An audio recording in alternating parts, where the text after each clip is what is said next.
സംസ്ഥാനത്തെ കോവിഡ് വ്യാപനത്തിന്റെ പശ്ചാത്തലത്തിൽ ആശുപത്രികളിൽ മാസ്ക് ഉപയോഗിക്കണമെന്ന് ആരോഗ്യമന്ത്രിയുടെ അധ്യക്ഷതയിൽ ചേർന്ന ഉന്നതതല യോഗത്തിൽ നിർദ്ദേശമുയർന്നു.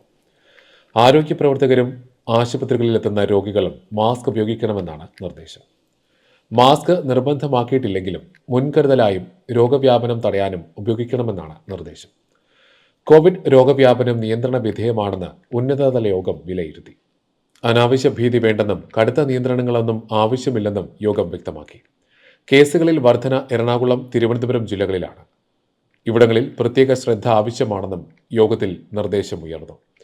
ആവശ്യത്തിന് ഐസൊലേഷൻ, ICU ബെഡുകൾ എന്നിവ ഉറപ്പാക്കണമെന്നും യോഗം നിർദ്ദേശം നൽകി. മരണക്കണക്കിൽ ആശങ്ക വേണ്ടെന്നും യോഗം വ്യക്തമാക്കി. റാൻഡം പരിശോധന നടത്തേണ്ടെന്നും രോഗലക്ഷണങ്ങൾ ഉള്ളവരിൽ മാത്രം പരിശോധന നടത്തിയാൽ മതിയെന്നും ഉന്നതതല യോഗത്തിൽ നിർദ്ദേശമുയർന്നു. അതേസമയം അതിവേഗം പടരുന്ന കോവിഡിന്റെ JN.1 വകഭേദം കേരളത്തിന് ആശങ്കയായി തുടരുകയാണ്.